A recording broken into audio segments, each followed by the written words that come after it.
Hello students, welcome you all on YourPedia. So today with us Dr. Jha from the Computer Science Department from IIT Ropar. So Professor Jha, so it's a great honor for us to having a talk with you. So before moving towards some general queries, so please introduce yourself, sir. Okay, my name is Shashi Shekhar Jha. I'm working as an assistant professor here at Department of Computer Science and Engineering at IIT Ropar.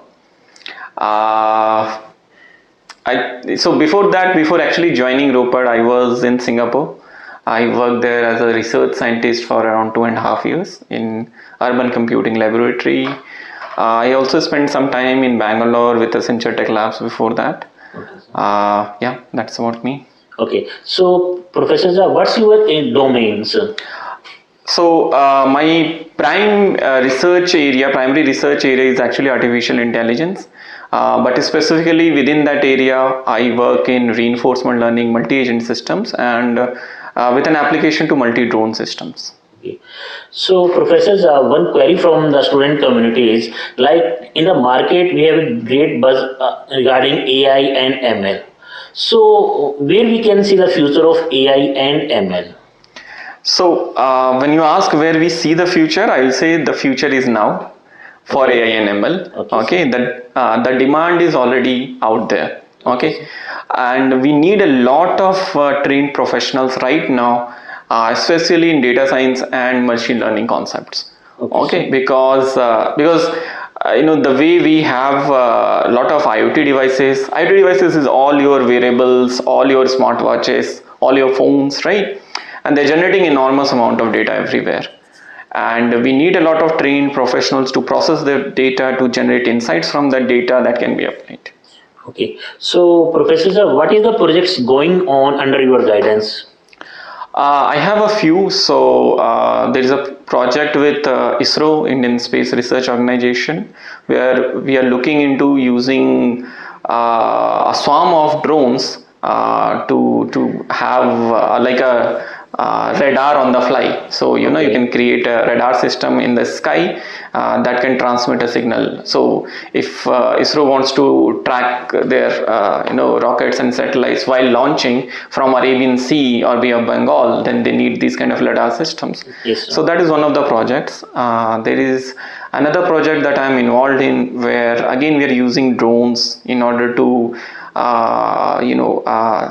predict very accurate GPS locations. Okay, using just drone cameras. They're more like that. So I'm involved with a project where we are trying to predict water pollution. Okay, that is again using some imagery. So we are using drone imagery. We are collecting data from our Satluj River, which is nearby Ropar. So these are 2-3. Again, there are other projects with banking and all that I'm involved in. So can you just tell us about the labs and the infrastructure of the CSE departments, mainly related to the AI and ML, sir? Okay, so with respect to AML, see the primary resource that you need in today's world is basically GPU and computations. Okay, yes, sir. And we have very good infrastructure for that. We have, for our department only, we have in-house dedicated GPU servers. Even we have like NVIDIA's, the best GPU server form is called DGX stations. And we have actually 3 such DGX stations in the institute. One is specific to Department of CSE. So that is what the computational resource we have. Other than computational resource with specific to every lab and project.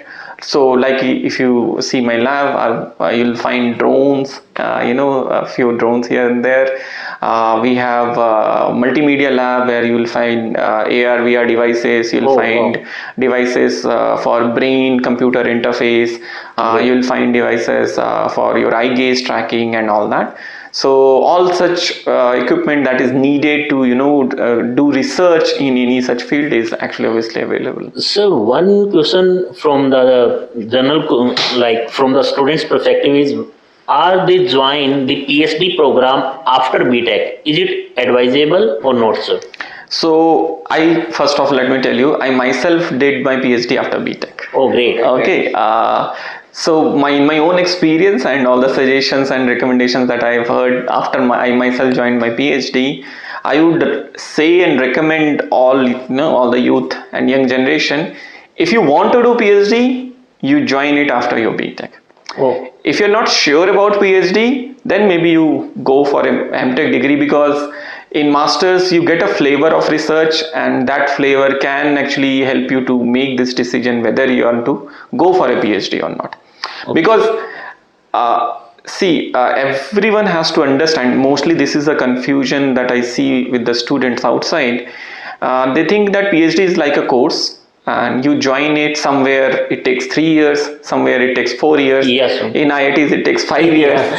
But let me tell you, it can take as low as 2 years or 3 years, Oh, and wow. as high as 7 or 8 years.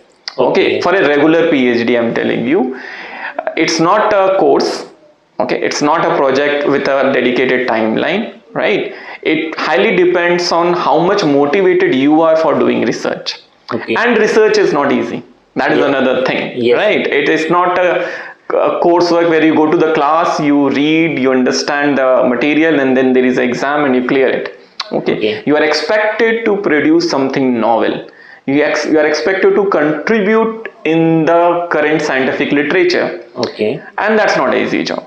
Yes, sir. Definitely, sir. So, if someone wants to join the PhD program, so like as a interviewer, sir, what you can expect from that particular student? Yeah, that's a very good question actually, because that is something we want students who are applying for PhD here understand. Yeah. Because we recently held PhD interviews, and then we felt that students were not well prepared. Okay, so yeah, that is something definitely I'd like to tell. So see, although you want to work in AI/ML, mostly we see nowadays students wants to work in AI/ML, Yes. or you want to work in blockchain or any latest technology. That is all good and great. But when you come here for your interview, for PhD interview, what we are looking for is, where are your basics? Okay. We are actually interested that you can answer your questions on basics of computer science, basics of maths and probability, basics of data structures and things like that. Okay. Because if your basics are good, you will do some coursework here in the institute after joining PhD, and you can always pick up all those advanced topics. Okay, we'll be happy to discuss with you all those advanced topics. But where you have to spend more time and prepare yourself before coming to PhD interview is on basics. So, can you just tell us about the specific subjects, like if we talk about in computer science stream, like algorithm, discrete math, linear algebra, all these are some of the basic, or we can say the core subjects. Is it enough, or we can go with the OS part, COA and networking? So in BTech we already read almost about 40 subjects. So if we talk about some specific subjects, so what are these specific subjects, sir? Okay, so it's not much, it's not 40 definitely. So we are just expecting actually 10 subjects from your GATE syllabus. Okay, GATE has around 12 subjects. Yes, sir. So 10 is what we expect, that you have a broader knowledge because you have taken the GATE exam. Yes. Okay, so that's anyway a primary criteria. Yes. If you are an MTech, then obviously you are coming a little late after GATE, but we expect that you have knowledge about them. That's the breadth of it. So that 10-12 subject is the broader view. Yes. But among those 10-12 subjects, you should pick based on your choice. Again, it's not we will force you. Okay, it is your choice. Choose 2 or 3 your favorite subjects. So as you are saying, maybe your favorite subject is operating system and databases. Yes, sir. Just study them. Okay. But you have a good basics in those 2 subjects. You should be able to explain all the basic concepts in those subjects. Right? Yes. If you're interested in networks, maybe, or compiler design, maybe, study them. Okay, and definitely, data structure is something that you will apply in any course you take, right? So you should have the knowledge of linear algebra basics, probability basics, and data structures, few algorithms. Okay, but you can definitely choose. See, if you come to interview and you are asked a question, you can also deny that, sir, I have limited knowledge in that subject, but you can tell what subjects you are comfortable with. Okay. Okay. So that is our expectation. If you see, our Yes, sir. expectation is actually small, but Yes, that sir. is what students don't get. So So that is it is not mandatory that if we want to go in the AI field, so we have to require the learn the AI before moving towards the interview. not at all. Oh, great. Because once you join here, we will teach you AI. We are here. So see, whenever any PhD joins this institute, whether after MTech or after BTech, they have to complete some course credits. Yes. So for an MTech, it's usually 4 courses. For a BTech, it's usually 6 to 8 courses. Okay. In those courses, your supervisor, whoever he will be, will recommend you courses relevant for your research, and the coursework is designed, or why you have to do coursework is actually to complete those requirements for any advanced study. Okay. Yes. So if you have done AI already, good enough. Okay. If your basics in AI that you have done already is very strong, that you can answer our questions, well and good. Fine. But otherwise, don't take risk. Okay. So, sir, one perception for the CSE student is they just want to focus on their placement. So, if someone join the PhD program, so what is the benefit after completion there? Like, what are the like I can say opportunities you or she have after completion their PhD program, sir? Okay, that's the question. Yes. Okay. See, one thing that is kind of recommendation you may say, or suggestion you may say, not only what I am going to tell, but you will hear it actually around the world, that if you are joining PhD, okay, you should not join PhD thinking that you will get a high package, usually, okay? You should join PhD only if you want this lifestyle, the lifestyle of doing research, the lifestyle of looking at a problem and actually trying to solve that problem, although the problem can take years to solve. If you don't have that zeal in you, it will become very difficult to actually clear PhD, and that's why I told you some finishes in 3 years and some may take 8 years as well, right? Yes. Because it's the motivation that goes away. So that is the first thing. You should not join PhD just for doing PhD, and maybe there might be good job prospects, one thing. So if people don't do it, only motivated people will come and join. And then obviously there are a lot of, so PhD opens multiple streams for you once you complete it. Okay, sir. After finishing PhD, based on your research, your area, mostly in PhD what will happen that you will do something which is very latest, very at the edge of the technology in whichever field. If you're in networks, you'll be doing in something, blockchain or quantum computing or something like that. Or you're doing some AI ML, or you're doing edge computing, there's so many fields, right? Or cryptography or anything, whatever you are doing will be the latest, will be at the forefront of research. So even industry would be very interested to take such candidates. If industry has any vision of or any product that they want in future. Academia is definitely there. You become eligible to teach in institutes of higher learning, IITs, NITIs in India, even outside. So many of our students actually go and join as faculties outside of India as well, right? And then there is a third opportunity, we called it postdoctorate opportunities, which is a kind of a research position that you actually take on after finishing your PhD. And I've met and seen many of my colleagues, again from around the world, where they like that kind of lifestyle and they continue being there in that kind of a research atmosphere. So it's one postdoc after another postdoc. So usually you just work in a research lab. Your work is mostly involved what you did. The lifestyle is mostly what you did in PhD, but then there is no extra responsibility of teaching courses and taking students and things like that. So we can conclude like that. So we have many doors open after PhD also. Definitely. Okay, so sir, I have one question. Yes. Actually, you suggest that only 2 or 3 subjects are needed to learn in a deep, correct? So can we advise our students to follow NPTEL courses for this? Definitely. Because this is very authentic courses. Definitely. I would suggest, see what I want, that wherever you study, if you're taking a book and studying from Corman, right? Or if you're taking NPTEL courses, or even there are Coursera and other kind of courses also available. Whatever you're studying, make your concepts very clear, right? You should not just listen and try to repeat whatever you have heard in the lectures as an answer to a question. You should have your own understanding of the concepts. Definitely NPTEL is a very good resource.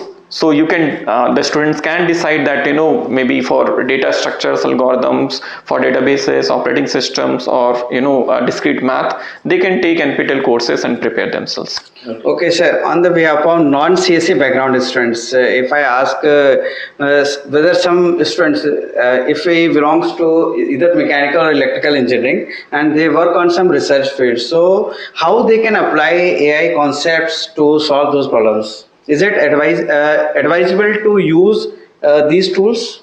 Definitely, it is very much advisable. Actually, you see, the application of AI is not in AI discipline or computer science discipline, but outside of these disciplines only, right? So all the algorithms they are developing in AI should be applied somewhere in mechanical engineering, somewhere in electrical engineering, right?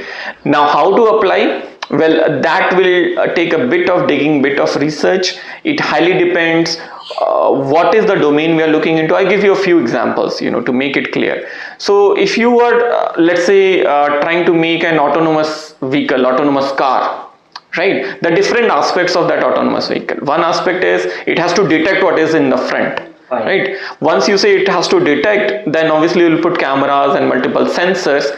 Somewhere that work may go into electronics or Right. sensing everything. Right, sir. But then once you have collected all that data, making sense of data is the place where you start applying AI/ML algorithms, right? So there are object detection algorithms available. There are other algorithms available that to make sense of that. What is the speed of the front vehicle? What is the decision to be made? Now, once that detection has happened, there's another level of decision making you have to do is how to drive the vehicle, whether the speed should go up or should go down, or whether brake should be applied, or whether the vehicle should be turned. Right, this is something called a control of the vehicle, yes. right? And then there are control algorithms in electronics, but there is in AI we deal with something called reinforcement learning, where actually I work a lot, Yes. which deals on learning these kind of control based on what was detected. Okay. Okay, so how the autonomous vehicle can learn how to drive. Okay, sir. Okay, so you see, based on the domain, based on what you are dealing with, then there are specific algorithms in those domains that are available that student can actually, or whoever is working, can actually do a little bit of research and start applying. Okay, sir. Now the students are having some dilemma whether they enrolled in a mechanical engineering or electrical engineering, and they can't work on it. And is there any specific or collaboration type work so that if a student can enter into the mechanical engineering IIT Ropar and they wants to work with some mechanical work along with some AI work, so they can collaborate with this CSE department also? Yes, and we are actually doing it. A lot of such collaborations are already is there. It's happening. So we are quite flexible in that front as well. So whenever a student joins any of department in IIT, there is a supervisor allotted to him who will supervise him for his whole PhD thesis. But then the student can also take another co-supervisor. The co-supervisor could be from his own department, let's say mechanical itself, or maybe from a different department. So he can take a co-supervisor from computer science or from electronics, or he can have a co-supervisor out of the institute also. Okay, sir. So like I have a student, and she has the joint PhD with IIT and Swinburne Institute of Technology in Australia. So I am her main supervisor from here, and she has a supervisor from Swinburne, and we both collaborate in order to supervise her towards her PhD thesis.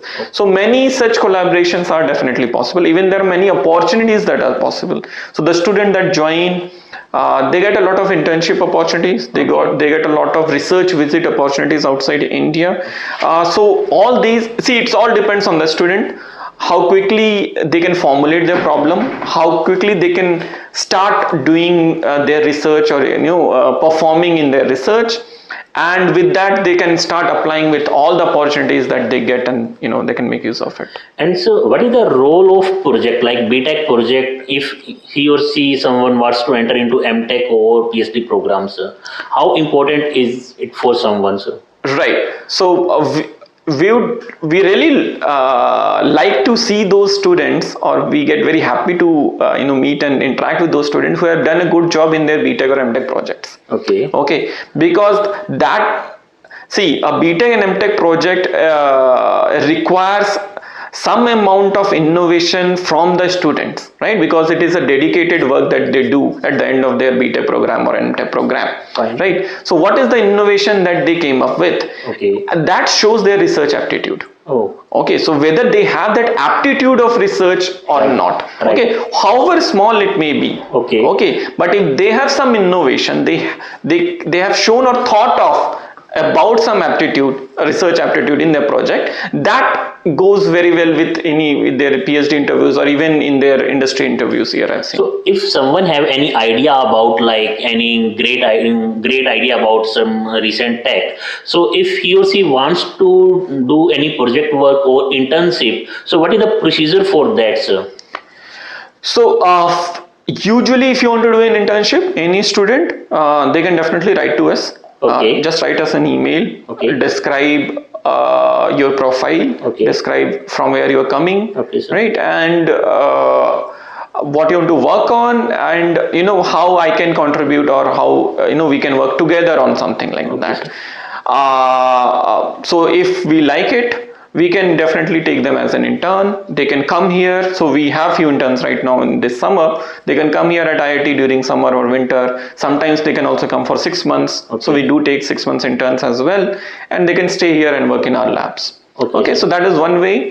For undergraduates, for BTechs, IIT Ropar also opens up an internship portal, which gets opened around March or April, where they can fill up their details, and because if they don't want to interact with the faculty, somehow they missed it or something like that, so they can fill up their details, and they can mention about the faculties in different departments with which they would like to do internship. So when that form closes, we get the whole sheet, and then we do filtering in that, and we do selections. So at the last, sir, so what is the message from your side to the student community, sir? So why they came here or joined the IIT Ropar, sir? Okay, so I would say that IIT Ropar is actually a very good place. We have excellent infrastructure, we have excellent facilities, we have actually excellent researchers and professors here, right? Everybody has a world-class profile, right? And this is the best place to grow. You see our placement records, you see our publications, you see our research rankings. Right. We are doing much better than other places around, right? So I hope what a student would need, actually everything is here, right? And the whole campus is situated, at this place, which is just at the bank of Satluj River. Yes. So it's also very serene, right? So I think that's the best a student would like to have while pursuing any kind of coursework. So thank you, Professor. So it's a great informative sessions, and it will help a lot of students community. Thank you so much, Professor. Thank you. Thanks a lot. Thank you.